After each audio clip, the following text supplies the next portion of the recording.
रामपाल जी महाराज एक ऐसे महान संत जिन्होंने अपनी सतभक्ति, तत्व ज्ञान, करुणा और सेवा के बल पर समाज में नई मिसाल कायम की है। संत रामपाल जी महाराज की अगुवाई में उनके सभी सतलोक आश्रमों से समाज कल्याण के अद्भुत कार्यों ने समाज को सुनहरे भविष्य की एक नई उम्मीद दिखाई है।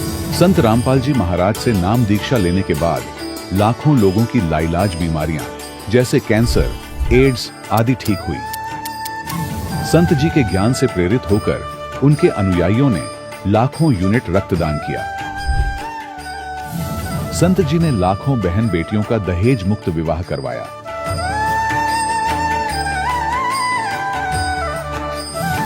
संत जी ने लाखों लोगों का नशा छुड़वाया, करोड़ों उजड़े परिवार बसे।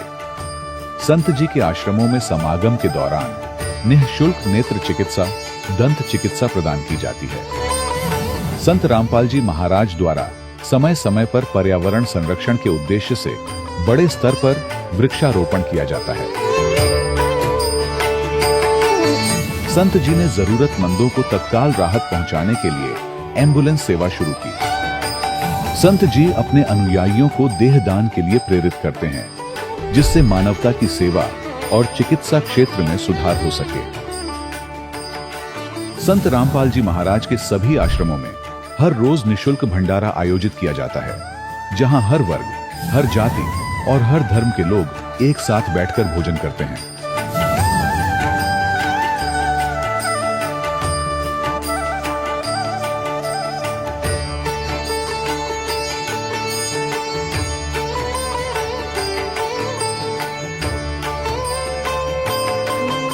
संत रामपाल जी महाराज की अन्नपूर्णा मुहिम ने गरीब और बेसहारा लोगों के जीवन में एक नई ऊर्जा और उम्मीद को जन्म दिया है। घर घर खाद्य सामग्री और जरूरी मदद पहुंचाकर संत रामपाल जी महाराज ने लोगों को दुख और मजबूरी से लड़ने की ताकत प्रदान की है।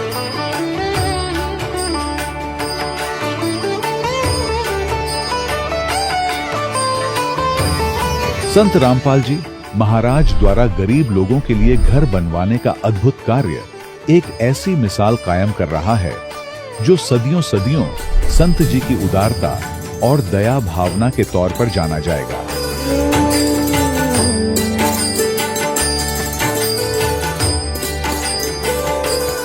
संत रामपाल जी महाराज के आश्रम में हजारों बुजुर्गों को सम्मान और प्यार के साथ जीवन जीने का अवसर मिलता है। उनके खाने, रहने और स्वास्थ्य की पूरी जिम्मेदारी संत रामपाल जी महाराज उठाते हैं। अनाथ बच्चों के लिए संत रामपाल जी महाराज के सभी आश्रम किसी वरदान से कम नहीं। यहाँ उन्हें शिक्षा, संस्कार और भविष्य के लिए बेहतर अवसर प्रदान किए जाते हैं। चाहे बाढ़ हो, भूकंप या महामारी, संत रामपाल जी महाराज और उनके अनुयायी हमेशा ही जरूरतमंदों के लिए सबसे आगे खड़े रहते हैं। कोविड महामारी के दौरान संत रामपाल जी महाराज के आश्रमों से करोड़ों लोगों के लिए भोजन, दवाइयां और जीवन रक्षक सामग्रियां उपलब्ध कराई गई। चाहे गरीब की मदद हो या किसी शोषित और पीड़ित वर्ग के हक और सम्मान की लड़ाई, संत रामपाल जी महाराज ने हमेशा ही उनकी दबी आवाज को सरकारों तक पहुंचाया है और उन्हें उचित न्याय दिलवाने में अहम भूमिका अदा की है। समाज में आध्यात्मिक और सामाजिक मूल्यों के प्रति जागरूकता लाने में संत रामपाल जी महाराज हर कदम पर मानवता के सच्चे सेवक साबित हुए हैं। संत रामपाल जी महाराज का जीवन हमें सिखाता है कि सच्ची सेवा वही है जो निस्वार्थ भाव से की जाए। आइए हम भी इस महान सेवा के कार्य में इस महान संत से जुड़ें और संत रामपाल जी महाराज से नाम दीक्षा लेकर अपने जीवन को धन्य बनाएं।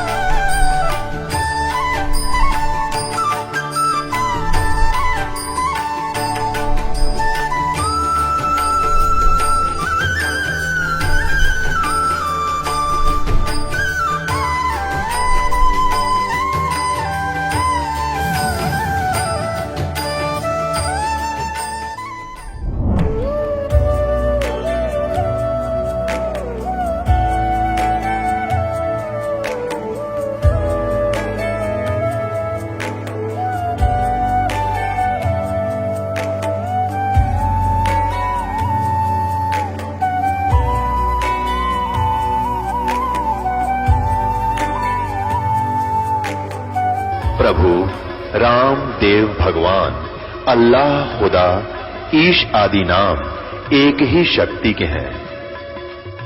वो कैसा है, कहां है, कैसे मिलता है, किसने देखा है? ये प्रश्नवाचक चिन्ह पूर्ण रूप से हटाने के लिए अवश्य सुनिए जगत गुरु तत्वदर्शी संत रामपाल जी महाराज के अमृत वचन, सर्व पवित्र धर्मों के पवित्र शास्त्रों के आधार पर। सत साहिब दर्शकों, कहते हैं कि यदि मनुष्य भक्ति साधना करे तो उसके दुख और पीड़ा पूर्ण रूप से समाप्त हो जाती है, वह पूर्ण परमात्मा के करीब आ जाता है।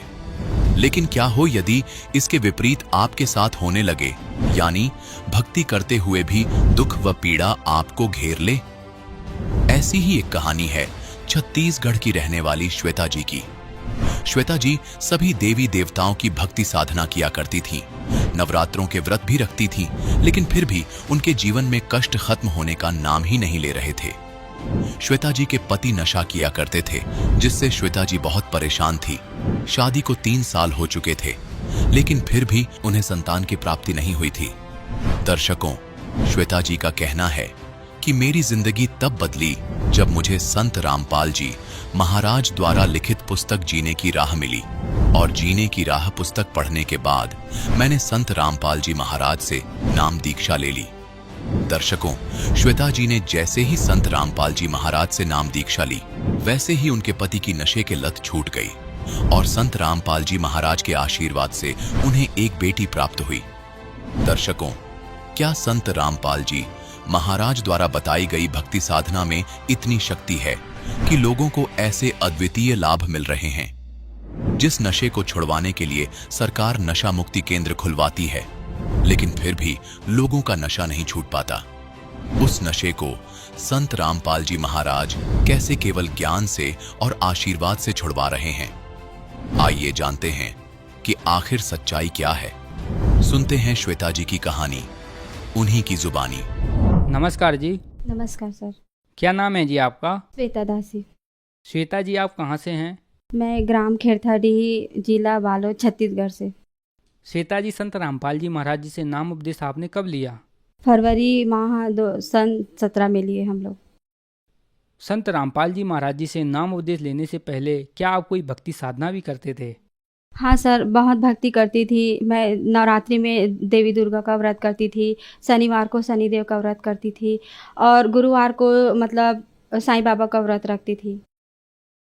और जो हमारे हिंदू धर्म में जो प्रचलित सभी धर्म में है, देवी देवता की भक्ति करना, उपवास रखना, पूजा करना, मंदिर जाना, ये सब पूजा मैं करती थी। अब मैंने ना सन 2008-9 में आसाराम बापू से मैं नाम दीक्षा ली थी। मेरे पापा उस मार्ग में जुड़े थे, तो बोले कि यहाँ भक्ति करना है, मानव जीवन का जो मूल उद्देश्य है भक्ति करना, और सब देवी देवताओं की जो भक्ति करते हैं, उसी कारण हम लोग सन आसाराम बापू से हम लोग नाम दीक्षा लिए थे। मेरे मम्मी पापा बाकी परिवार में सब लिए थे।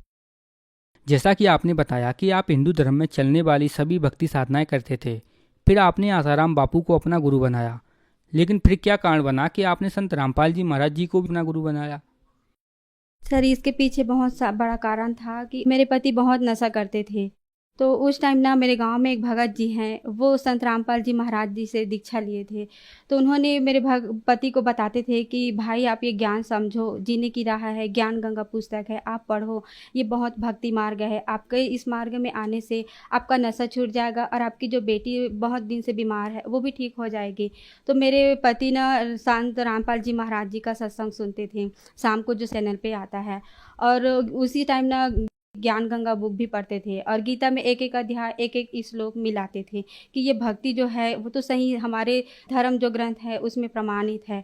तो सर यही कारण था कि हम लोग संत रामपाल जी महाराज जी से बंदी छोड़ से हम लोग फरवरी 2017 में जाके नाम दीक्षा लिए। आपने संत रामपाल जी महाराज जी से नाम उपदेश लिया। जैसा कि आपने बताया कि आप बहुत ज़्यादा परेशान थीं, तो क्या संत रामपाल जी महाराज जी से नाम उपदेश लेने के बाद आपको लाभ मिले? हाँ जी, बंदी छोड़ सदगुरु संत रामपाल जी महाराज जी से नाम दीक्षा लेने के बाद हमें बहुत सारे लाभ मिले सर। पहला लाभ तो ये है कि मेरे को शादी को हुए 3 साल हो गए थे, मेरे कोई बच्चा नहीं था। तो भगत जी लोग बताते थे कि इस मतलब भक्ति मार्ग नाम दीक्षा ले लो तो आपको बहुत सारे लाभ हो जाएंगे। तो मैं सोची कि चलो हाँ करके, तो उसी टाइम मेरे को ना भगत जी, मेरी बेटी हुई है, आज वो पूरा 9 साल की है भगत जी। संत रामपाल जी महाराज जी ने मेरे को संतान रूप में एक बेटी भी दी है परमात्मा ने। मेरी बच्ची जो कुछ भी खाती पीती नहीं थी, वो जैसे ही हम लोग आश्रम में गए, नाम दीक्षा लिए, वहाँ भगत जी लोग चाय पी लो, बिस्किट खा लो, मतलब मेरी बच्ची को देख के बोलते थे कि खा लो बेटा। वो भक्ति कर मतलब खाई, वहाँ भंडारा भी करके आई। और उस दिन से लेके आज तक भगत जी मेरी बेटी को आज कोई बीमारी नहीं है, हम लोग सब लोग ठीक हैं। मेरी बच्ची भी ठीक है और मेरे पति का भी जो नशा था वो भी छूट गया है। और आज हम लोग संत रामपाल जी महाराज की वजह से घर में हमारे सब सुख शांति है। तो फिर मेरे को विश्वास हुआ, मेरे पति को भी विश्वास हुआ, और तब से लेके आज तक सर हम लोग इस पर भक्ति मार्ग में जुड़े हैं और संत रामपाल जी महाराज की शरण में लगे हैं।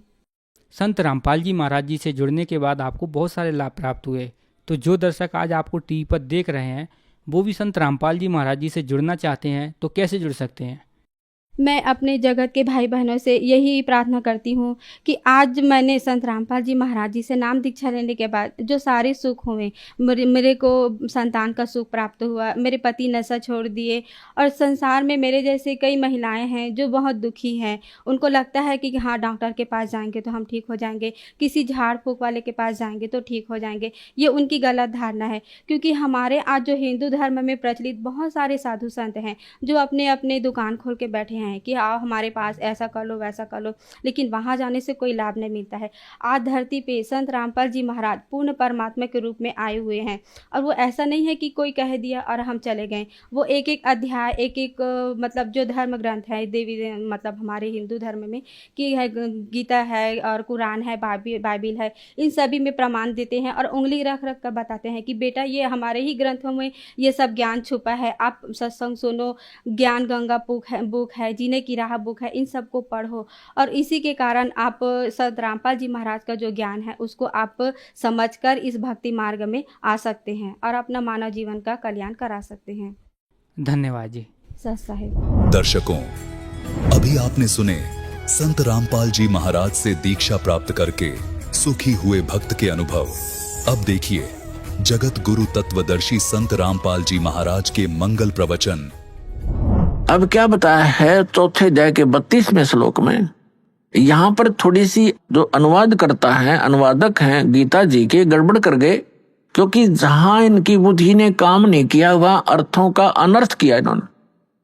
उदाहरण के तौर पर गीता अध्याय नंबर 7 के श्लोक नंबर 18 में अनुत्तम शब्द है, तो उसका इन्होंने अति उत्तम कर दिया। ये बालक भी ना कर सकता, चौथी कक्षा 5वीं कक्षा का। अनुत्तम माने अति उत्तम, कोई लिख देगा 0 नंबर आएंगे उसके, और ये 100 के 100 नंबर प्राप्त कर रहे। ये अज्ञानी अनुवादक और ऋषि महर्षि। इसी प्रकार गीता अध्याय नंबर 18 के श्लोक नंबर 66 में एक वर्ज शब्द है। वर्ज का अर्थ जाना होता, आना नहीं होता। जैसे इंग्लिश वर्ड गो है, तो गो का अर्थ आना नहीं हो सकता, जाना ही होता है। कहीं पर भी लिखा हो चाहे इसमें समास और फलाना, ये बकवास है, इनकी अपनी अज्ञानता का प्रमाण है उनका। वो गलत बताते हैं हमारे को कि ऐसे बनता है ऐसे बनता है। ये इनकी, क्योंकि अज्ञानी व्यक्ति कुछ ना कुछ तगड़मबाजी तो करेगा। तो इस प्रकार इन्होंने अनर्थ कर दी। यहाँ पर भी गीता अध्याय नंबर 4 के श्लोक नंबर 32 में एक ब्रह्मण्य शब्द है, ब्रह्मण्य मुखे। इन्होंने यहाँ कर दिया ब्रह्मण्य मुखे का अर्थ, अनुवादकों ने, सभी ने, उन्होंने कर दिया वेद की वाणी में, जबकि यहाँ करना था सच्चिदानंद घन ब्रह्म की वाणी में विस्तार के साथ सभी धार्मिक अनुष्ठानों यज्ञों की जानकारी कही गई है। वो सच्चिदानंद घन ब्रह्म की वाणी में ब्रह्मण्य मुखे, ब्रह्मण्य का अर्थ होता है बड़ा भगवान। यही ब्रह्मण्य शब्द है गीता अध्याय नंबर 17 के श्लोक नंबर 23 में। ओम तत्सत इति निर्देश है ब्रह्मण्य त्रिविध समर्थ है। तो वहां ब्रह्मण्य शब्द है, तो उस ब्रह्मण्य शब्द का वहां उन्होंने सही अनुवाद कर रखा है, सच्चिदानंद घन ब्रह्म कर रखा है। तो यहां भी सच्चिदानंद घन ब्रह्म ही होना चाहिए था। गीता अध्याय नंबर 4 के श्लोक नंबर, हम फिर आते हैं 32 पर। इसमें कहा कि सच्चिदानंद घन ब्रह्म ने अपने मुख कमल से जो वाणी बोली है, यानी वेद प्रमाणित करते हैं क्यों परमात्मा सतलोक से चलकर आता है। दास के पास जो आर्य समाज के जो आचार्य हैं और जो महर्षि दयानंद के चेले, उनके द्वारा ही अनुवादित वेद उपलब्ध हैं दास के पास, और आपको बहुत बार रूबरू किए हैं। और यही इन्होंने ही इस कलयुग में वेदों का ठेका ले रखा था कि वेद का विद्वान अगर हुआ है कोई कलयुग में अब वर्तमान में, तो महर्षि दयानंद हुआ है, और वो परमात्मा को निराकार कहते हैं। तो ये अल्पज थे, क्योंकि सदग्रंथ तो सदग्रंथ ही हैं। सभी कहते हैं लाल बहुत कीमती होता है, लाल का पता किसी ने ना हो तो उस कथन का भी यूज नहीं, ये मानने का भी यूज नहीं कि लाल कीमती है। और आपके सामने पड़ा और आप कहते कौड़ी है, लाल बता रहे हो आप दूसरे 100 के नोट को, तो वो भी अल्पज्जता ही है। बेशक थोड़ी बहुत जानकारी है कि कोई ऐसे की बहुमूल्य रतन है, तो जानकारी भी व्यर्थ है। तो महर्षि दयानंद के साथ ऐसी बनी हुई थी, ऐसे ही नारी समाज के आचार्यों के साथ बनी हुई थी। इन्होंने वेदों का अनुवाद किया, वह तो दया करी दाता ने कुछ ही मंत्रों का इन्होंने सही अनुवाद किया, ना तो सारे का डंगा एक रखा है। तो उसमें क्या लिखा है कि वो परमात्मा ऊपर के लोक में द्युलोक के तीसरे पृष्ठ पर, तीसरे स्थान पर, तीसरे पोर्शन में विराजमान है, टॉप मोस्ट प्लेस पर। भवनों ऊपरी तिष्ठति, परमात्मा सभी भवनों के ऊपर के भाग में बैठा हुआ है, और वहां से गति करके आता, बिजली जैसी गति से, विद्युत की तरह अचानक मिनट सेकंड में आ जाता है। और यहाँ अपने रूप को सरल करके आता, हल्के तेज बूंद का बनाकर आता है, दृढ़ भक्तों को मिलता है, अच्छी आत्माओं को मिलता है, उनको अपने से परिचित कराता है, उनको ज्ञान देता है। तो इसी दृष्टिकोण से वो परमात्मा, उसी आधार से उसका नियम है, वो परमात्मा ऐसे आता ही आता है। वो ज्ञान बोलता है, सार्थ ज्ञान देता है, कवियों की तरह आचरण करता है, गाता है, लोकोक्तियों के माध्यम से ज्ञान बताता है, कविताओं के माध्यम से बोलता है, शब्दावलियों के माध्यम से वो ज्ञान देता है। तो उसी आधार से उसी का हिंट है श्रीमद् भगवद गीता अध्याय नंबर 4 के श्लोक नंबर 32 में। तो गीता ज्ञानदाता कह रहा है कि जो यज्ञों की विस्तार के साथ जानकारी सच्चिदानंद घन ब्रह्म यानी ब्रह्मण्य मुखे सच्चिदानंद घन ब्रह्म के द्वारा अपने मुख कमल से बोली गई अमृतवाणी में विस्तार के साथ कहीं कहा गया है, और उसको जानने के बाद सभी कर्मों से, सभी दुखों से तो मुक्त हो जाएगा। वो तत्व ज्ञान है जो सच्चिदानंद घन ब्रह्म ने अपने मुख कमल से बोला है, वो तत्व ज्ञान है, वो सूक्ष्म वेद है। और चौथे अध्याय के 34वें श्लोक में कहा कि उस तत्व ज्ञान को तू तत्वदर्शी संतों के पास जाकर समझ। यानी गीता ज्ञान से अन्य ज्ञान है, और गीता ज्ञान दाता उससे अपरिचित है, इसलिए कह रहा है कि वो ज्ञान तू तत्वदर्शी संतों के पास जाकर समझ। उनको दंडवत प्रणाम करने से, कपट छोड़कर सरलता पूर्वक प्रसन्न करने से वो तत्वदर्शी संत तुझे तत्व ज्ञान का उपदेश करेंगे। इससे दो बात सिद्ध होगी कि जो वास्तविक ज्ञान है वो श्रीमद् भगवत गीता में नहीं है, और ये भी नहीं कह सकते कि श्रीमद् भगवत गीता का ज्ञान गलत है, ये इनकम्प्लीट है। जैसे मैट्रिक क्लास के 10वीं कक्षा का जो सिलेबस होता है वो गलत नहीं होता, लेकिन वो एमए और बीए का नहीं है, वो अलग से है।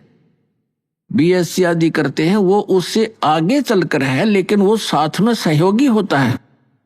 जो ज्ञान हमने मैट्रिक तक ग्रहण किया है वो आगे सहयोगी रहेगा। इसी प्रकार गीता जी का जो ज्ञान है, वेदों का जो ज्ञान है, ये इनकम्प्लीट है लेकिन गलत नहीं है।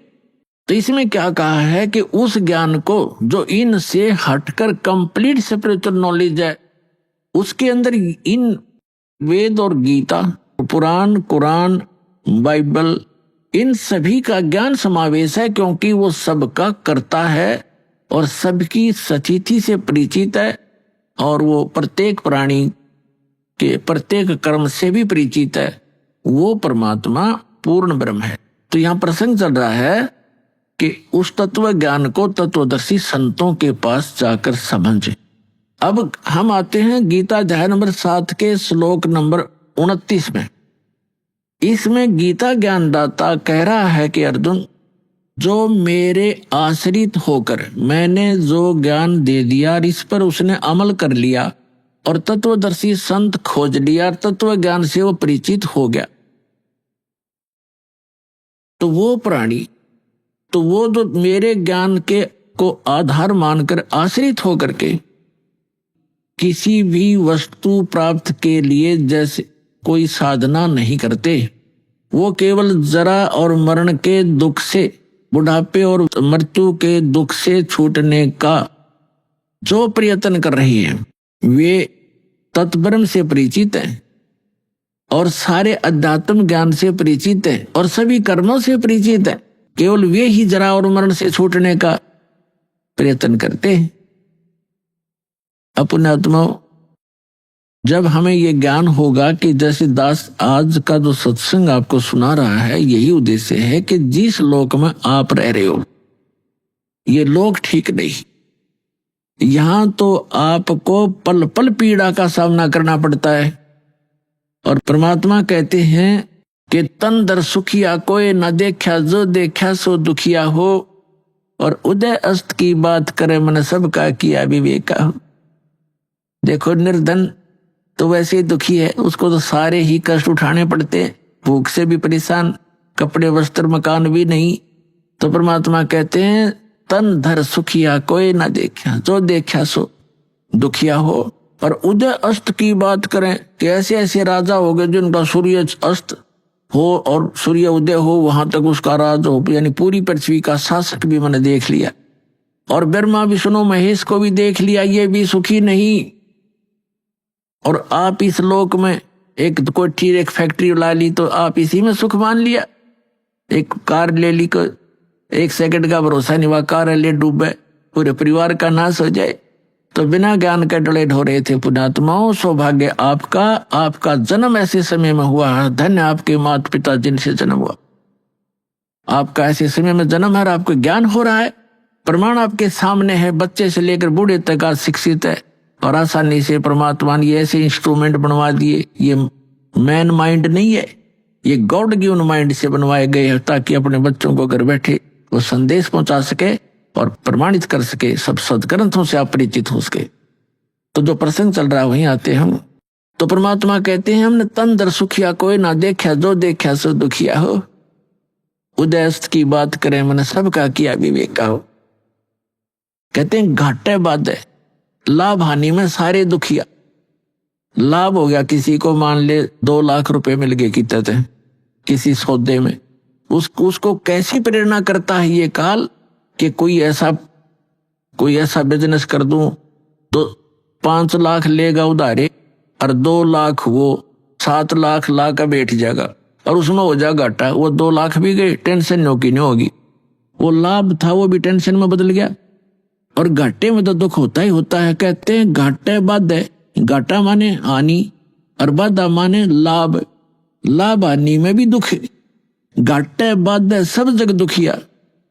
और के गृहस्थी बैरागी हो, सुख देव ने इस दुख के डर से गर्भ में माया त्यागी हो। फिर बताते हैं कि जंगम दुखिया जोगी दुखिया तपस्वी को दुख दूना हो। आशा तृष्णा सब में व्यापत, कोई मैल नहीं सुना हो। फिर परमात्मा कहते हैं कबीर परमेश्वर जी कि साच कहूं तो जग नहीं माने, पर भाई झूठ कही ना जाई हो। ये ब्रह्मा विष्णु शिव जी दुखिया जिन ये राह चलाई हो। अपनात्मा, आज से 600 वर्ष पहले कोई ये कहे कि ब्रह्मा विष्णु महेश नासवान हैं, ब्रह्मा विष्णु महेश महादुखी हैं, तो सिर फुड़वाने वाली बात थी। क्योंकि आज इतना शिक्षित समाज है, स्वतंत्र भारत है और प्रजातंत्र है, उसके अंदर दास के साथ कितने जुल्म हो गए। या सच्चीकरण में झूठे मुकदमे बना दिए, जेल में डाल दिया है और रोज लाठी ठाठा में 1.5 आदमी। क्यों? उनकी रोजी रोटी बंद हो गई, उनका ज्ञान समाप्त हो गया। पर जीखे बात नहीं बने, ये तो स्वीकार करना पड़ेगा क्योंकि जग जनता शिक्षित है।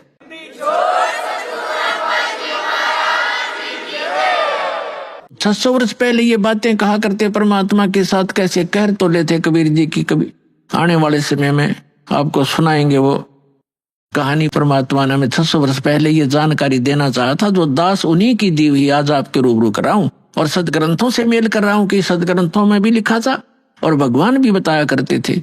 लेकिन ये अज्ञानी संत ऋषि महर्षि आचार्य और शंकराचार्यों ने हम तक ये ज्ञान आने नहीं दिया, विरोध करा दिया, हमें मूर्ख बना दिया और हमें हमारे सभी पूर्वजों को पशु बनवा दिया, भूत बनवा दिया और नरक बना दिया उनका जीवन।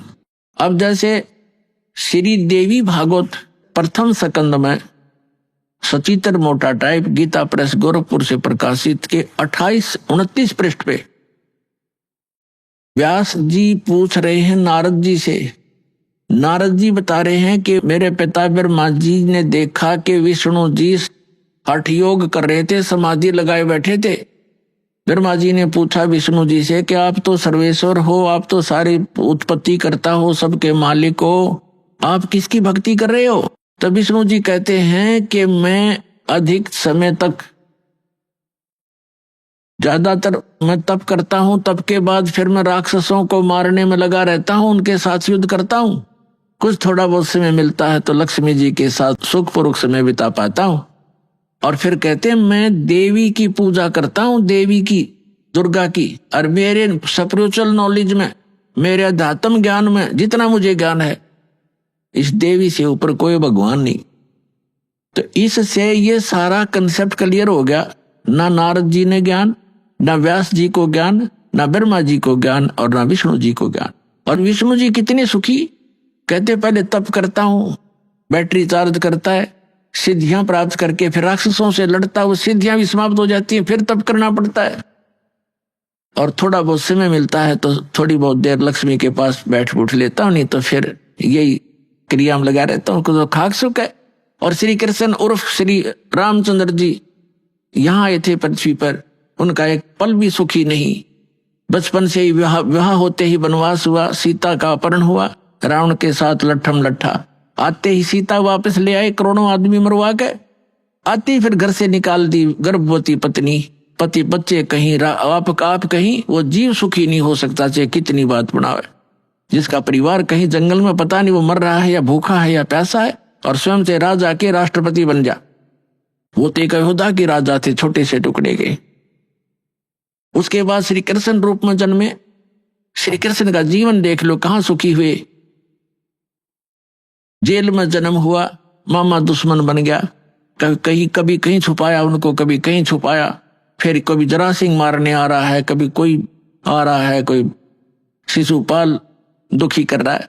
पर यहां से छोड़कर मथुरा को वहां एक द्वारका बनानी पड़ी, बहुत दूर जाके नालायक लोगों से टाइम पास किया। और लास्ट में पूरा परिवार कुल नाश हो गया, उनका पूरा यादव कुल उनकी आंखों के सामने कट के मर गए, लड़के। तो परमात्मा कहते हैं तुम बालक हो, इनकम्प्लीट स्पिरिचुअल नॉलेज यानी little knowledge is the dangerous thing. तो आपको नीम हकीम गुरु मिले और ये लिटल नॉलेज प्राप्त था, आप इसी में संतुष्ट से, क्योंकि विद्यार्थी तो टीचर के ज्ञान पर विश्वास ही करता है। आपके टीचर गलत थे। तो परमात्मा कबीर जी कहा करते कि साच कहूं तो जग नहीं माने। और शंकर भगवान की देख लो, आप कितने सुखी थे। पार्वती राजा दक्ष के हवन कुंड में जल कर मरगी, उसके अस्थि पिंजर को उठाकर भगवान शिव जी 10,000 वर्ष तक कंधे से लगाया फिरता रहा, रोता रहा, बुरा हाल रहा। एक बार भस्मागिरी नाम का एक राक्षस दुष्ट भगवान शिव की भक्ति कर रहा था, उसी का दुश्मन बन गया और भस्म कड़ा मांग लिया उनसे, वचनबद्ध करके प्रतिज्ञा करवा के, और फिर उसी उन्हीं का दुश्मन बन गया। भगवान भाग रहे हैं, राक्षस पीछे पीछे भाग रहा है। तो परमात्मा कहते हैं आप जी इतने रंग गए इस अज्ञान के रंग में कि ये बात सुनकर भी प्रसन्न नहीं हो, आपने ये सुननी पड़ेगी। जय कल्याण चाहते हो, ये सुननी पड़ेंगी। तो क्या बताते हैं भगवान के साच कहूं तो जग नहीं माने और झूठ कही ना जाई हो, और ब्रह्मा विष्णु शिव जी दुखिया जिन ये राह चलाई हो। फिर बताते हैं कि सुरपति दुखिया, भूपति दुखिया, रंग दुखी व प्रीति हो, कहे कबीर और सब दुखिया, एक संत सुखी मन जीती हो। कहते हैं सुरपति, आप तो देखो निर्धन समझता है धनवान सुखी, धनी व्यक्ति सुखी होगा। अब धनी सोचता है कि ये राजा लोग सुखी होंगे, राजनेता सुखी होंगे। अब राजा लोग कहते हैं कि स्वर्ग में सुख होगा, यहां तो हम कति दुखी। स्वर्ग के देवता ये समझते हैं कि इंद्र सुखी है, हम तो इसके अधीन है, पराधीन, सुख सपने हो नाई। अब इंद्र सपने में भी सुख नहीं इंद्र को। इंद्र की ऐसी दुर्गति आप पुराणों पढ़ कर देखो। एक दुर्वासा नाम के ऋषि थे, उसने इंद्र को एक माला भेंट कर दी। इंद्र हाथी पर बैठा जा रहा था, इंद्र ने वो माला हाथ में ऊपर से ही पकड़ ली हाथी पर ही, और हाथी के आगे एक प्लेटफार्म सा होता, काफी चौड़ा स्थान हाथी का, वहां रख देते हैं। हाथी ने वो सूंड से पकड़कर माला और नीचे पटक दी। इस बात से दुर्वासा ऋषि कुपित हो गए और श्राप दे दिया इंद्र को कि तेरा सब वैभव नष्ट हो जाएगा। अब कुछ दिनों के बाद राजा वो इंद्र निर्धन हो गया, उसका राज राक्षसों ने लूट लिया। वो जंगल में भाग गया कि तो छुप कर टाइम पास किया। और भी पता नहीं कितनी कथाएं इस इंद्र के बारे में। तो परमात्मा कहते हैं, सुरपति दुखिया भूपति दुखिया, रंक दुखी बपरीती हो, कहे कबीर और सब दुखिया, एक संत सुखी मन जीती हो, संत सुखी मन जीती हो। तन दर सुखिया कोई न देखा, जो देखा सो दुखिया हो, उदय अस्त की बात करते हैं, मन सबको कियो विवेका हो, सबका किया विवेका हो। सुरपति दुखिया, भूपति पूरी पृथ्वी का मालिक भी दुखिया, राजा दुखिया, और रंग दुखी बपरीती हो, निर्धन तो स्वाभाविक दुखी है। फिर परमात्मा कहते हैं, कहे कबीर और सब दुखिया, संत सुखी मन जीती हो। जिन्होंने अपने मन को जीत लिया, केवल वही सुखी हो सकता है, और कोई प्राणी इस पृथ्वी 21 ब्रह्मांड में सुखी नहीं। अब मन जीती कौन होगा? अब मन को जीतना कोई बालकों का खेल नहीं है। मन को कोई रोक भी नहीं सकता। गीता ज्ञान दाता ने अर्जुन से कहा कि मन को जीत के इंद्रियों को काबू करे। तब अर्जुन ने कहा कि हे भगवान, इस मन को जीतना तो बड़ा कठिन है, वायु को रोकने के समान है। तो यहाँ परमात्मा ने जो अध्यात्म, जो कंप्लीट स्पिरिचुअल नॉलेज है, संपूर्ण अध्यात्म ज्ञान है, जिसको तत्व ज्ञान कहा है, उस सूक्ष्म वेद में परमेश्वर ने बताया है कि इस मन को रोका नहीं जा सकता, इसकी दिशा बदली जाती है। और जिस स्पीड से ये बुराइयों में ग्रस्त है, जिस स्पीड से बुराई कर रहा है, धन जोड़न में कति समर्पित है, या शराब पीने में लगा हुआ है, या कोई और डाकू बन गया है, चोरी करने में स्पीड खींच रहा है, तो इसकी दिशा बदल दी जाती है इस तत्व ज्ञान से। अब आगे बताएंगे, आज के प्रसंग में यही होगा। अब क्या प्रसंग चल रहा है कि 7वें अध्याय के 29वें श्लोक में कहा है कि इस तत्व ज्ञान से परिचित होने के उपरांत प्राणी केवल जरा और मरण से ही छूटने का प्रयत्न करता है, और वो तत्ब्रह्म से परिचित हो चुका है। गीता अध्याय नंबर 7 में केवल 30 मंत्र हैं।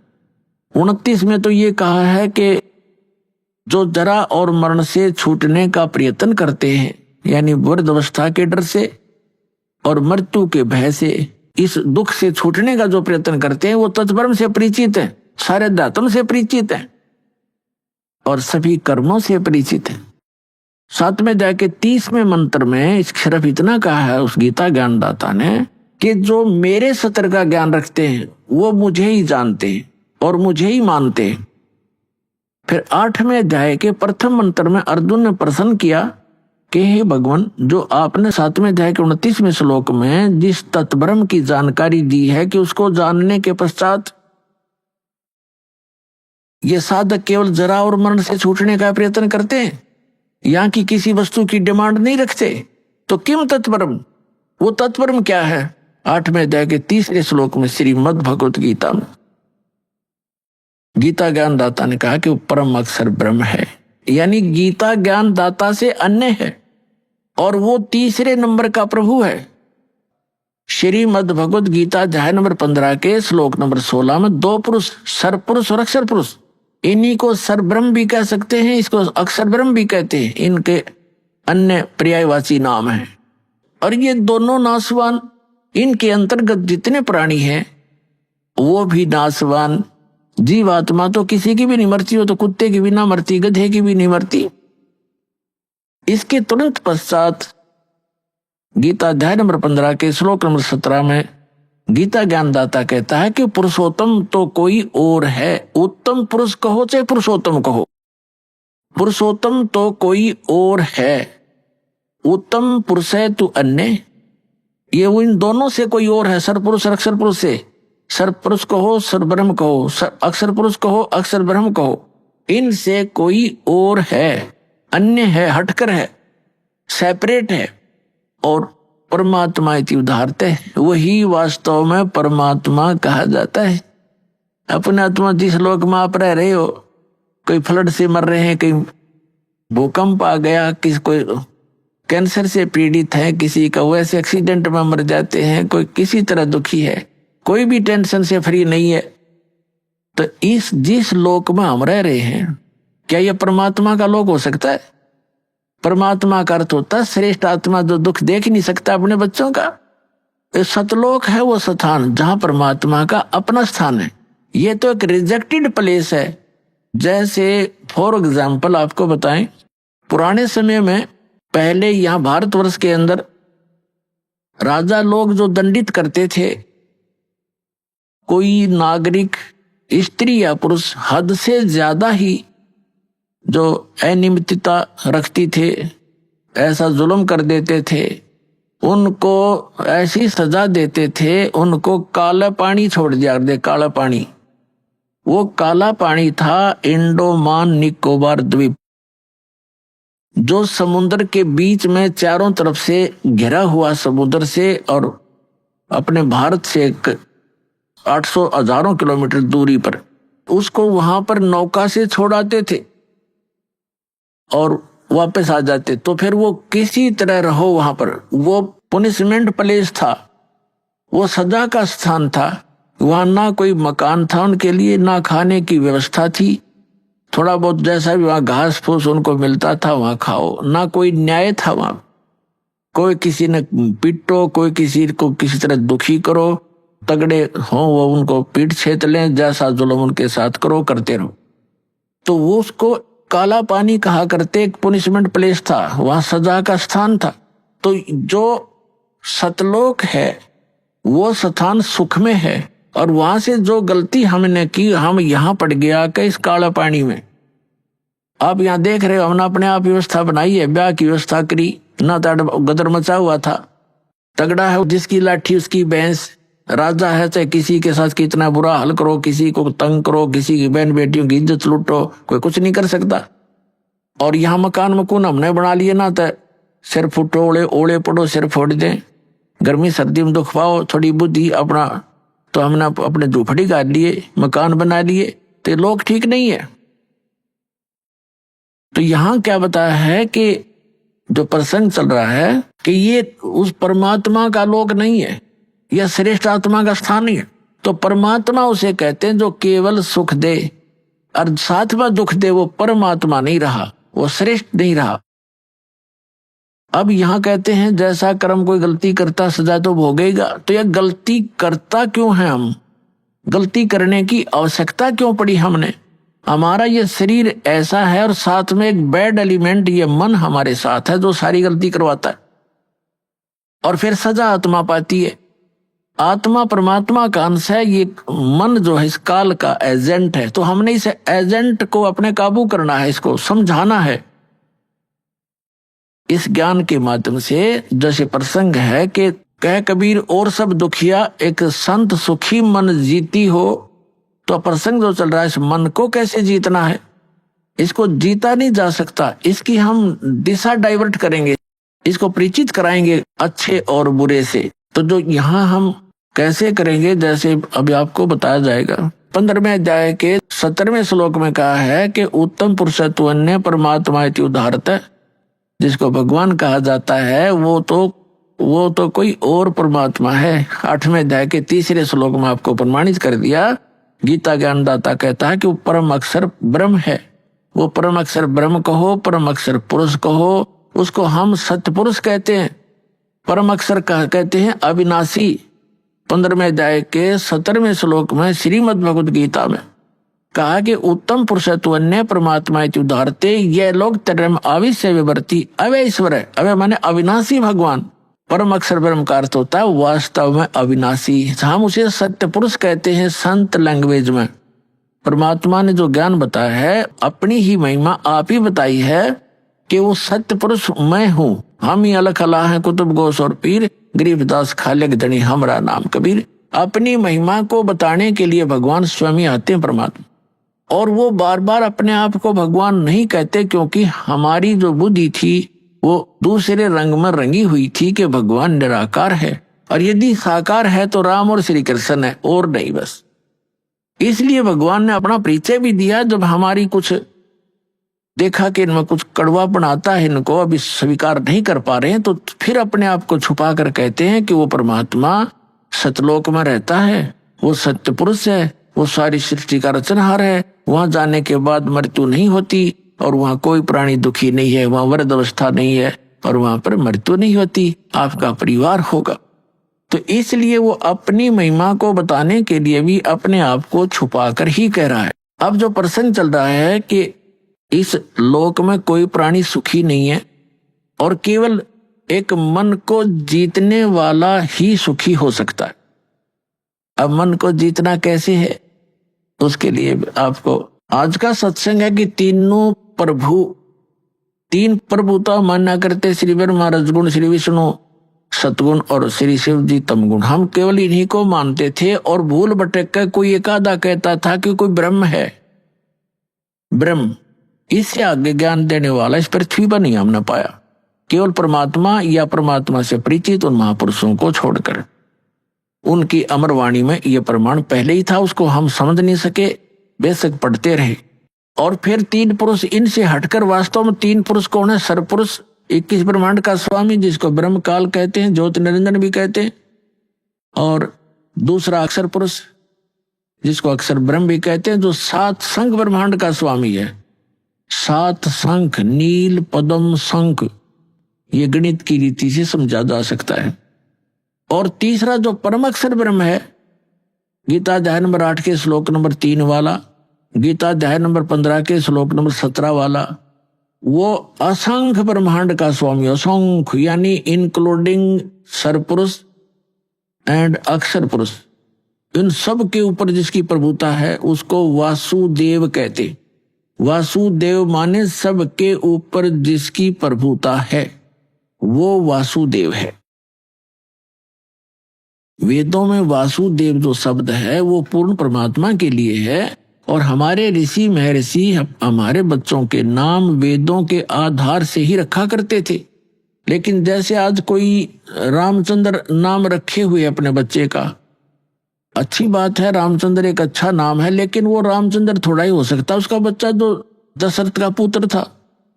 तो शुभ नामों से हम अपना नाम अपने बच्चों का रखते रहे।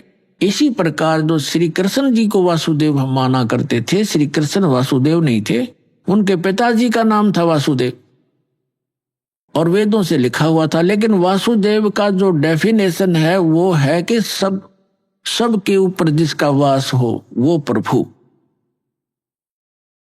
तो अब जो प्रसंग हम आपको सुनाने जा रहे हैं कि अब 3 पुरुष, तो ये हो गए सरपुरुष, अक्षर पुरुष और परम अक्षर पुरुष। सरब्रह्म, अक्षर ब्रह्म और परम अक्षर ब्रह्म।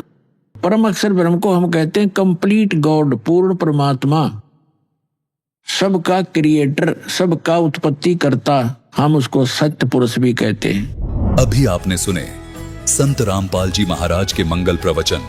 आइए अब सुनते हैं संत रामपाल जी महाराज से नाम दीक्षा लेकर सतभक्ति करके अद्भुत लाभ प्राप्त करने वाले अनुयायी के विचार।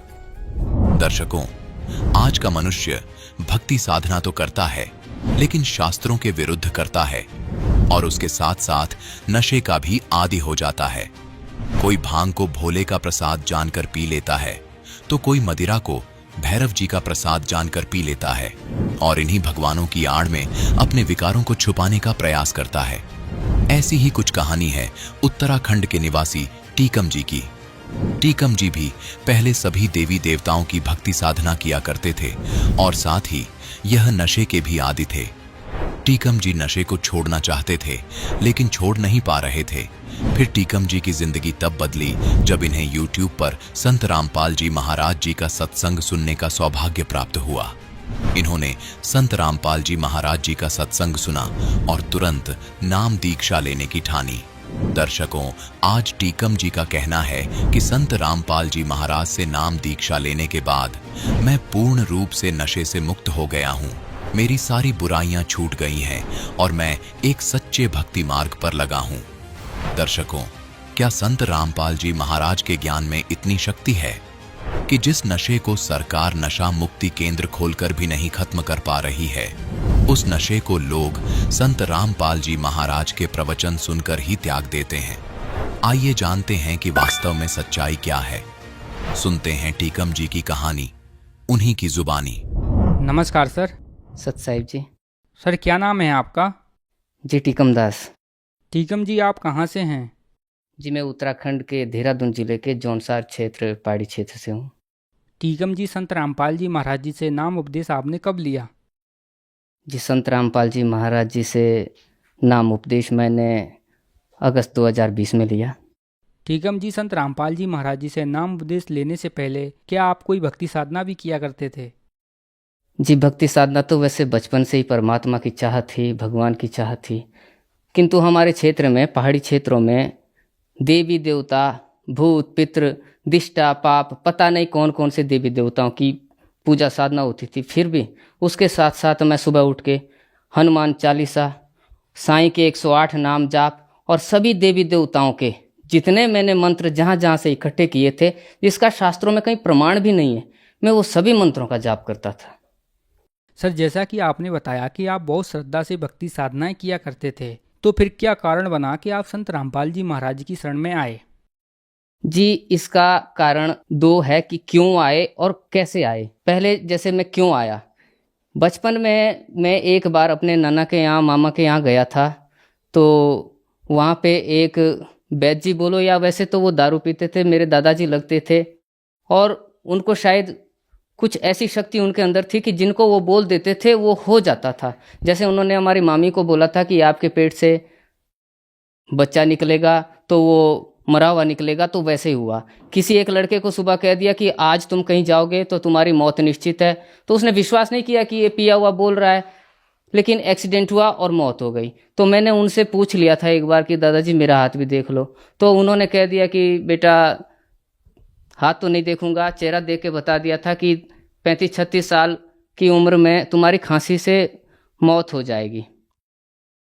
तब मैं नशा नहीं करता था, लेकिन बाद में मैंने नशा भी करना शुरू कर दिया था और दिन भर जैसे भांग पीता था। सुबह कोई कुछ खाता नहीं था, दिन में कुछ नहीं खाता था, शाम को 2 पैक लगा के 2 रोटी खा पाता था और दिन भर भांग भी पीता था, सिगरेट पीता था, बीड़ी पीता था, ये नशा भी करता था। तो इनसे तंग आकर मैं चाहता था कि मेरा ये नशा छूट जाए, लेकिन वो छूटता नहीं था। मैंने सोचा कि अपने आप को एडमिट कर लूँगा नशा मुक्ति केंद्र में, लेकिन वहाँ से आए हुए लोगों को देखा कि 6-6 महीने वहाँ रहते हैं, पैसे 50-50, 60-60 हज़ार दे के आए, 6 महीने की कमाई भी गई। और मेरी परिस्थिति तो ऐसी थी कि परिवार में मैं ही एक कमाने वाला था कि मेरे ऊपर डिपेंड भी थे, परिवार निर्भर भी था। तो मैंने कहा और फिर आने के बाद ही ये लोग फिर से नशा शुरू कर देते हैं, छूटता है नहीं, तो मेरे पास कोई और ऑप्शन नहीं था। तो जब एक बार बाज़ार में, हमारे यहाँ सैया एक बाज़ार पड़ता है, 70-80 गांव के लोग वहाँ आते जाते हैं सामान खरीदें, तो एक बार पुस्तक सेवा में कुछ लोग वहाँ पे आए हुए थे। उनके हाथ में मैंने देखी पुस्तक में लिखा था ज्ञान गंगा, जीने की राह, अंधश्रद्धा भक्ति खतरा ये जान। तो जब मैंने उनसे पूछा कि कितने की है किताब, की 20 रुपये की है और 3 किताबें जो है 50 रुपये की, 60 रुपये की, तो मैंने वो चारों किताबें ले ली थी। 4 किताबें मैंने उनसे ली और वो लेने के बाद मैंने उसमें, जब मैंने पिछले पेज में पढ़ा कि ब्रह्मा विष्णु महेश के माता पिता कौन है, शिरा वाली दुर्गा के पति कौन है और हमें कर्मदंड क्यों भोगना पड़ता है या नहीं भोगना पड़ता है, ऐसे कुछ उसमें हेडलाइंस थी कि जिससे मैं चौंकाना हो गया। तो मैंने उसको पढ़ना तो शुरू किया था लेकिन पूरी नहीं पढ़ पाया। तब मेरा एक भतीजा था, वो मेरे से वो पुस्तकें ले गया और मैं उसे पढ़ नहीं पाया था। किंतु मेरे पास जो एंड्रॉयड फ़ोन है मेरे लिए ये वरदान साबित हुआ। शाम को जब मैं 2 पैक लगाने के बाद खाना खाता था और बिस्तर में पड़ जाता था तो यूट्यूब पे मैंने एक बार संत रामपाल जी महाराज का सत्संग मैंने सुन लिया और उसमें 3 बातें मुझे ऐसी अजीब लगी जो समाज में मुझे पहली बार सुनने को मिली। जैसे उन्होंने वेदों से प्रमाणित किया कि कर्म का दंड नहीं भोगना पड़ेगा, परमात्मा पाप नाश कर देते हैं। और दूसरा कि परमात्मा असाध्य रोग का भी नाश कर देते हैं। तीसरा कि अगर साधक की आयु भी समाप्त है तो उसकी आयु को भी बढ़ा देते हैं। और ये तीनों बातें आज तक न किसी ने बताई थी, बल्कि इसका विपरीत बताते थे कि कर्म का फल तो भोगना ही पड़ेगा और मौत कोई टाल नहीं सकता है। ये चीज़ें उल्टी बताया करते थे। लेकिन परमात्मा ने उसमें ये भी, संत रामपाल जी महाराज ने उसमें ये भी बताया गीता अध्याय 16 का श्लोक 23 और 24 में कि शास्त्र के विरुद्ध मनमाना आचरण और मनमानी पूजा करने वाले साधक को ना सुख प्राप्त होता है, ना सिद्धि प्राप्त होती है और ना उसको परम गति। 24वें श्लोक में भी बताया था कि अर्जुन, इससे तेरे लिए आध्यात्म के उसमें कर्तव्य और अकर्तव्य की दशा में स्थिति में तुझे शास्त्र ही प्रमाण है, इसके विरुद्ध कुछ मत कर। तो ये हमें पता ही नहीं था जी इसके बारे में। तो जब मुझे इस बात का पता चला तो मैंने मन बना लिया कि मेरा, और मैंने कुछ भक्तों के इंटरव्यू भी मैंने देखे। इंटरव्यू में मैंने देखे कि कई भक्तों का नशा छूटा है शास्त्र अनुकूल साधना करने से। संत रामपाल जी महाराज जी से दीक्षा लेने के बाद कई भक्तों की बीमारियां दूर हुई, कई भक्तों की पथरियां गायब हो गई, कई भक्तों के डॉक्टरों ने ऑपरेशन के लिए बताए थे और वो ऑपरेशन करने ही नहीं पड़े और उन्होंने रिपोर्टें भी साथ में ला रखी थी बड़े बड़े अस्पतालों की। तो तब मुझे विश्वास हुआ कि ये ही सही मार्ग है और मोक्ष मार्ग भी है। तो तब मैंने मन बना लिया कि मैं दीक्षा लूँगा। मैंने और मेरी पत्नी ने एक साथ नाम दीक्षा ली। सर, जैसा कि आपने बताया कि आप बहुत ज़्यादा मात्रा में नशा करते थे, आप भांग बहुत ज़्यादा पीते थे और आप खाना तभी खाते थे जब आप शराब पी लिया करते थे। फिर आपको संत रामपाल जी महाराज जी के बारे में पता चला। क्या संत रामपाल जी महाराज जी से नाम उपदेश लेने के बाद आपकी समस्या दूर हुई, आपका नशा छूटा? सर, संत रामपाल जी महाराज जी से नाम उपदेश लेने के बाद लाभ तो बहुत हुए। आध्यात्मिक लाभ हुए, मानसिक लाभ हुए, व्यावसायिक लाभ हुए और शारीरिक लाभ हुए। अब शारीरिक लाभ में जैसा मेरा नशा था, वो जिस दिन मैं नाम उपदेश लेने गया उस दिन भी मैं बीड़ी पी के गया था, मैं उस दिन भी भांग पी के गया कि वहाँ जाने के बाद ना मिले। लेकिन उसके बाद मैंने आज तक नशे को हाथ भी नहीं लगाया है और मैं किसी को बीड़ी लाकर भी नहीं देता हूँ, तम्बाकू लाकर भी नहीं देता हूँ। मुझे तो ये लाभ हुआ है। और जो मुझे दादाजी ने, उन्होंने बताया था कि 35-36 साल में तुम्हारी उम्र है और तुम्हें जो है खांसी होगी और खांसी से तुम्हारी मृत्यु हो जाएगी। तो वो मैं वैसे भी मरना था और वैसे भी मुझे, क्योंकि उस चीज़ की परेशानी थी, टेंशन रहती थी, तो टेंशन में भी मुझे मरना था। वो टेंशन भी मेरी समाप्त हो गई। उससे बड़ा लाभ ये हुआ कि मेरी पत्नी को कमर में दर्द रहता था पीछे हमेशा और मैं दवाई ले ले के थक गया था, देवी देवताओं के पास मंदिर मंदिर भटक गया था और उनकी बच्चेदानी में रसूली भी थी मेरी धर्मपत्नी की। तो जब मैंने संत रामपाल जी महाराज जी से दीक्षा ली तो कमर का दर्द तो उसी समय ठीक हो गया। तब मैंने अरदास लगाई थी कि गुरुजी हमें जो है ये ऑपरेशन कराना है। वैसे मैंने इंटरव्यू देखे थे कि कई भक्तों के बिना ऑपरेशन ठीक हुए थे, लेकिन मेरी पत्नी ने कहा कि मुझे ऑपरेशन ही कराना है, किंतु डॉक्टर कर नहीं रहे थे। संत रामपाल जी महाराज जी से जब मैंने अरदास लगाई तो मुझे स्वयं जो है डॉक्टर ने फ़ोन किया और जिस दिन ऑपरेशन होना था उस दिन किसी और का होना था, सामान किसी और से मंगवाया था, किंतु उन लोगों को दूसरे दिन ऐसी ऐसी दिक्कतें आ गई कि उनके ऑपरेशन ना होने के बाद, जबकि हमारा 4 दिन बाद ऑपरेशन होना था, लेकिन वो जो सामान उनके लिए मंगाया था उसी सामान में ऑपरेशन हमारा, मेरी पत्नी का हो गया। और मेरी लड़की को टांगों में दर्द रहता था, टांगें इतना दर्द करती थी, पैरों में दर्द होता था, तो रात को ठंडे पानी से सिकाई करना पड़ता था, बार बार उठ के जो है उसकी सिकाई होती थी। तो जी उसको भी मैंने संत रामपाल जी महाराज जी से दीक्षा दिलाई। तो जिसी दिन से लड़की को नाम दीक्षा दिलाई थी उस दिन से वो ठीक तो हो गई थी, किंतु कुछ दिन वो अपने मामा के यहाँ गई तो वहाँ कुछ लोगों ने उसको भड़का दिया कि तेरे बस का नहीं है। उसने वो भक्ति छोड़ दी थी। जब भक्ति छोड़ दी तो उसको फिर वो दिक्कत शुरू हो गई। तब उस समय उससे पहले डॉक्टर ने मेरी बेटी को लगभग वो 15-16 साल की, अभी 11 कक्षा में पढ़ रही है, तो उसको डॉक्टर ने कान में उसके दिक्कत थी, पस निकलता था, ऑपरेशन के लिए बोला था। तो फिर वो दिक्कत हो गई, टांगे भी दर्द होनी शुरू हो गई। उसके बाद मेरी लड़की ने, फिर मैंने नाम शुद्धिकरण करवाया कि बेटी तैने गलती कर दी। तब उसने बोला पापा मैं फिर से नाम शुद्ध करवा लेती हूँ। मैंने कहा अब पहले ज्ञान को समझ ले, नहीं तो तुझे फिर दिक्कत हो जाएगी। तो कुछ दिन मैंने टाला, फिर ज्ञान समझा, उसने सत्संग सुनती रही टीवी पे, तो उसने बोला कि मेरा नाम शुद्ध करवा दो, तो उसका नाम शुद्ध करवाया। उसके बाद मेरी बेटी आज भी कहती है कि पापा मुझे पता ही नहीं चला मेरा कान का दर्द कहाँ चला गया, और मुझे कोई दिक्कत ही नहीं है अब, और मैं ये भक्ति कभी भी नहीं छोड़ूंगी। मेरा नशा छूटा, मेरी बेटी की दिक्कत दूर हुई, कान का ऑपरेशन नहीं कराना पड़ा, मेरी पत्नी के कमर का दर्द था वो ठीक हुआ, ऑपरेशन हो गया। पापा का ऑपरेशन भी अगर 2 महीने नहीं होता, उनकी पानी भर गया था यहाँ कोहनी में, तो वो डॉक्टर ने कहा था कि ये बाजू काटनी पड़ती। लेकिन ऐसी परिस्थिति में जब मेरे पास ना तो पैसे थे, और क्योंकि दोनों का ऑपरेशन एक साथ में कैसे करवा पाता, दोनों जगह कैसे रहता, परमात्मा संत रामपाल जी महाराज ने ऐसी व्यवस्था करा दी कि पापा का ऑपरेशन भी हुआ और भक्तमती मेरी पत्नी का ऑपरेशन भी हुआ, और सारे काम शुद्ध हुए। मेरी पत्नी का जो ऑपरेशन है उसमें डॉक्टर इसलिए टाल मटोल कर रहे थे क्योंकि उनका कहना ये था कि ये रिस्क है, और जिसमें मेरी पत्नी को डर ये भी था कि शायद कैंसर भी हो सकता है, कई लोगों ने डरा भी दिया था। किंतु संत रामपाल जी महाराज जी से प्रार्थना करने के बाद जब डॉक्टर ने खुद फ़ोन किया और ऑपरेशन किया, तो वो ऑपरेशन बिल्कुल सफल और कामयाब रहा। आज मेरी पत्नी घर का सारा काम कर रही है और बिल्कुल ठीक है। सर जी, लाभ तो इतने मिलते हैं कि उतने गिनवाने फिर बहुत ज़्यादा समय हो जाएगा। मेरा जो व्यवसाय है, मैं स्वरोजगार के तौर पे पशु पालन में जो है पशुओं से संबंधित ट्रीटमेंट और एआई वर्कर का काम करता हूं। किंतु उस समय स्थिति ये थी कि जितना कमाता था वैसे भी कमाई कम होती थी और वो नशे में भी चला जाता था। उसके बाद मेरी कमाई में इतनी बरकत हुई है कि मैं अकेले परिवार में हूँ और पूरा परिवार संभाल रहा हूँ और परिवार में कोई कमी नहीं है। संत रामपाल जी महाराज की दया से मेरी कमाई में दुगुनी बरकत हुई है। सर, जब तक आप नशा नहीं करते थे तब तक आप खाना नहीं खा पाते थे। नशा समाज में एक गंभीर विषय बना हुआ है। आपने संत रामपाल जी महाराज जी से नाम उपदेश लेकर नशा छोड़ दिया है। आज लाखों दर्शक आपको टीवी पर देख रहे हैं, वो नशा छोड़ना चाहते हैं, तो उनके लिए आप क्या कहना चाहेंगे? सर जी, जो भी लोग आज के समय में, ऐसे तो 90% से ऊपर लोग हैं जो नशा करते हैं, और ये एक माहौल बन गया, एक परंपरा बन गई है कि जब शादी ब्याह होता है, हमारे क्षेत्र में तो, मैं क्योंकि पहाड़ी क्षेत्र से हूँ, तो वहाँ पे जब शादी वगैरह होती है, विवाह होते हैं, तो वहाँ पे दारू और मांस तो बिल्कुल परोसा जाता है।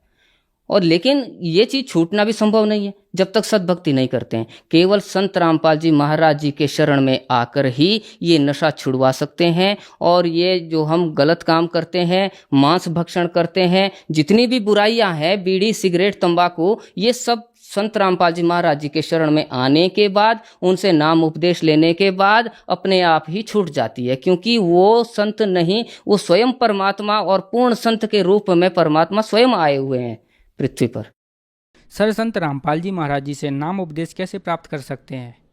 सर जी, संत रामपाल जी महाराज जी से नाम दीक्षा लेने के लिए वैसे तो हर चैनलों पर, विभिन्न चैनलों पर टीवी में सत्संग आते रहते हैं, दिन में भी, सुबह भी, शाम को भी उनका सत्संग आता है। किंतु आजकल के ज़माने में सबके पास एंड्रॉयड फ़ोन है, मोबाइल फ़ोन है, उसमें यूट्यूब पे, फेसबुक पे बहुत से सत्संग लाइव चलते हैं।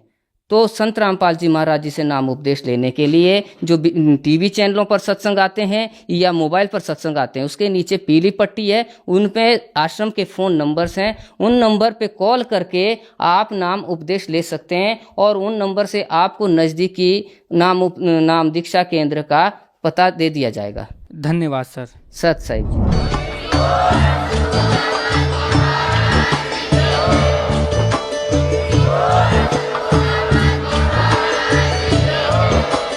आप सुन रहे थे जगत गुरु तत्वदर्शी संत रामपाल जी महाराज जी के मंगल प्रवचन। अधिक जानकारी के लिए विजिट कीजिए हमारी वेबसाइट www.jagatgururampalji.org। संत रामपाल जी महाराज जी के शुभ आशीर्वाद से पूरे विश्व भर में 500 से भी ज्यादा नाम दीक्षा केंद्र हैं, जिन पर संत रामपाल जी महाराज जी द्वारा ऑनलाइन निशुल्क नाम दीक्षा दी जा रही है। अपने नजदीकी नाम दीक्षा केंद्र का पता करने के लिए संपर्क करें 8222880541।